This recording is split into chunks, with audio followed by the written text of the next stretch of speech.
Supreme court में शौकत हसीन सिद्दीकी की बरतरफी के खिलाफ अपील पर समाअत आज होगी। चीफ जस्टिस काजी फाइजीजा की सरबराही में 5 रुकनी लार्जर बेंच 11:30 बजे समाअत करेगा।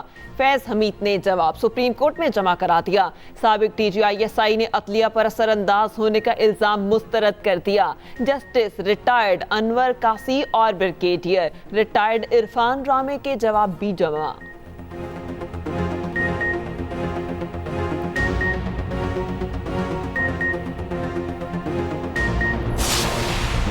इंतखाबात 2024 में 15 दिन बाकी, सियासी जमातों की इंतखाबी सरगर्मियों में तेजी। नून लीग आज NA 130 में रंग जमाएगी। रैली की क़यादत नवाज शरीफ करेंगे। उधर पीपल्स पार्टी का चनेउट में जलसा होगा। बिलावल भुट्टो खिताब करेंगे।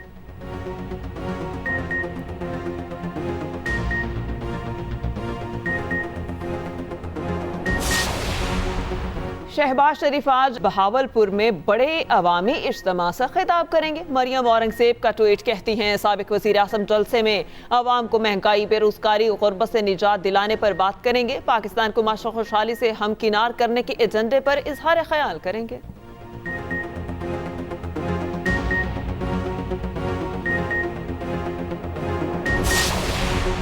इस्लामाबाद हाई कोर्ट में MPO case. Deputy commissioner Islamabad और SSP जमील जफर के खिलाफ तौहीन अदालत केस की समाअत। डिप्टी कमिश्नर और SSP ऑपरेशंस के वकीला ने जस्टिस बाबर सत्तार पर एतराज उठा दिया।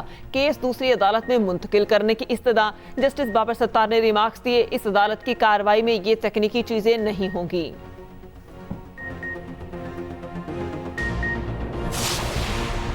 बानी PTI और बुशरा बीबी के खिलाफ तोशाखाना रेफरेंस की समाअत आज होगी। रेफरेंस में आज मजीद गवाहान के बयानात कलम बंद किए जाएंगे। केस की समाअत जज मोहम्मद बशीर अडियाला जेल में करेंगे। बानी PTI और शाह महमूद कुरैशी के खिलाफ साइफर केस की समाअत आज होगी। खसूसी अदालत के जज अबुल हसना जुल्कुनैन अडियाला जेल में समाअत करेंगे।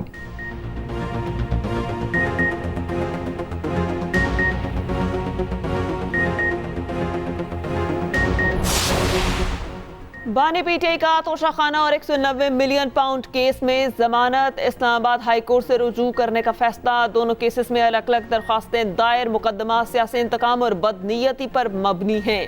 केस के हतमी फैसले तक जमानत मंजूर की जाए इस्तदा। दरख्वास्त में चेयरमैन नैब, DG नैब और तफ्तीशी अफसर को फरीक बनाया गया। एहतसाब अदालत ने दोनों केसेस में बानी PTI की जमानत बाद गिरफ्तारी मुस्तरद की थी।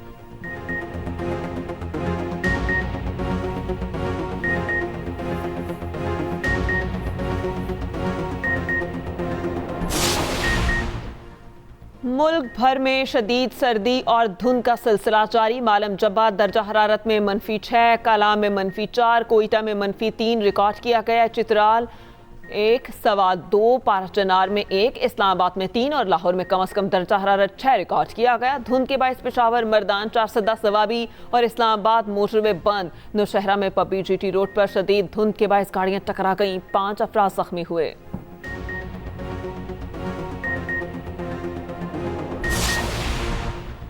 तोरखम सरहदी गुजरगाह 10 रोज बाद तिजारती सरगर्मियों के लिए खुल गई। अफगान ड्राइवर्स को सफरी दस्तावेजात बनाने के लिए 31 मार्च तक मोहलत दी गई।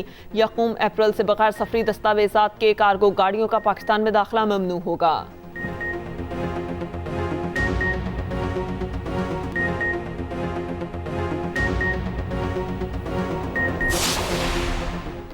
NA 242 में शहबाज शरीफ के लिए दस्तबरदार होने को तैयार था। नून लीग इस हल्के की सूबाई सीटों से भी दस्तबरदारी चाहती थी। सूबाई सीट छोड़ देते तो MQM हल्के से फारिग हो जाती। डिप्टी कन्वीनर MQM मुस्तफ़ा कमाल कहते हैं, पीपल्स पार्टी के पास इलेक्शन जीतने के लिए कोई कारकर्दगी नहीं।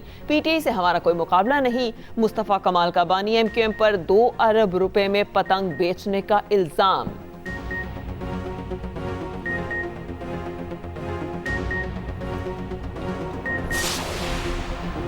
सही मानों में नया पाकिस्तान बनाने के लिए IPP की बुनियाद रखी। जो मंशूर दिया वो तमाम पार्टियों से बेहतरीन है। जहांगीर तरीन का लोधरा में कॉर्नर मीटिंग से खिताब। अवाम ने एतमाद किया तो अपने मंशूर पर अमल करेंगे।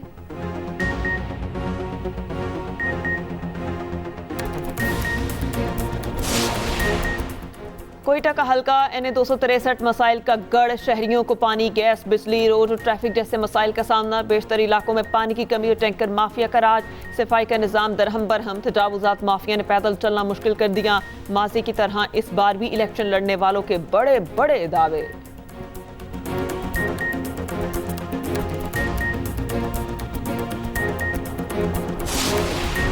कराची में डाकू राज, अबुल हसन अस्सफानी रोड पर दूध की दुकान में फायरिंग, 2 अफराद जान बहक 3 जख्मी। वाक़या टारगेट किलिंग का शाखसाना निकला। मकतूलीन की शनाख्त मोहम्मद अयूब और अब्दुल बारी के नाम से हुई। जख्मी होने वाले शहरी फरहान का कहना है कि हमलावर पैदल और मुंह पर मास्क लगाए हुए थे। एक मुलजिम ने हम पर फायरिंग की और फरार हो गया।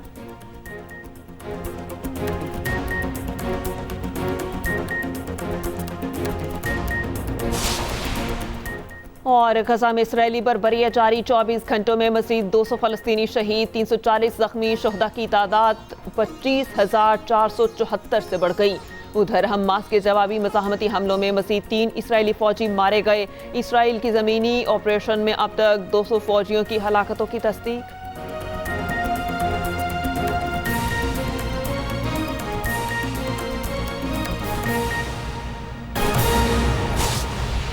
बानी पीटीआई का तोशाखाना और 190 मिलियन पाउंड केस में जमानत के लिए इस्लामाबाद हाई कोर्ट से रजू। बानी पीटीआई ने दोनों केसेस में अलग अलग दरख्वास्तें दायर कर दी। दरख्वास्त में इस्तदा की मुकदमा सियासी इंतकाम और बदनीयती पर मबनी है।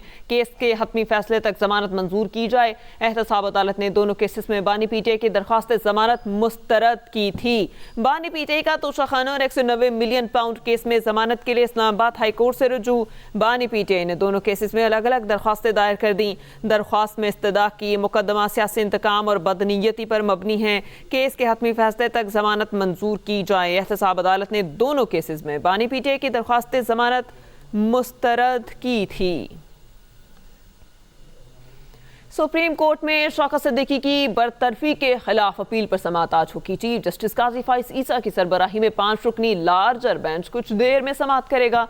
सुप्रीम कोर्ट ने मुकदमे के फरीकैन को नोटिस भी जारी कर रखा है।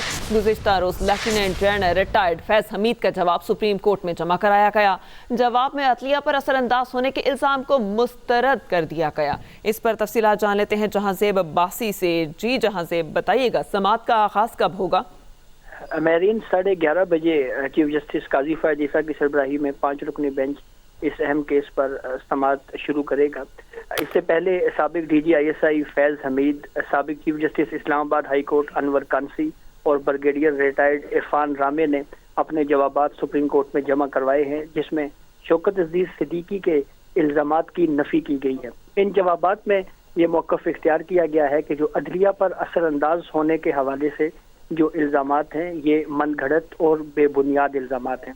शौकत अजीज सिद्दीकी जब हाई कोर्ट के जज थे तो उन्होंने ये इल्ज़ाम आयद किया था कि इदारे अदालती अमूर में मुदाखलत कर रहे हैं और इस हवाले से मुझ पर दबाव डाला जा रहा है।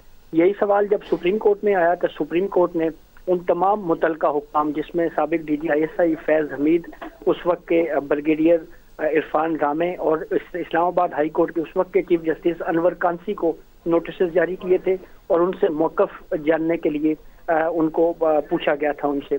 तो इस मामले के ऊपर एडवोकेट ख्वाजा हारिस के जरिए जवाब जमा करवाया गया है फैज हमीद और ब्रिगेडियर रिटायर्ड इरफान रामे की जानिब से, जिसमें शौकत अजीज सिद्दीकी के इल्जामात की नफी की गई है। अब सुप्रीम कोर्ट का 5 रुकनी बेंच 11:30 बजे केस पर समाअत करेगा और इन रिपोर्ट्स का, इन जवाबात का जायजा लेकर कार्रवाई आगे बढ़ेगी। 11:30 बजे समाअत का आगाज होगा। जहांजेब, आपका बहुत शुक्रिया।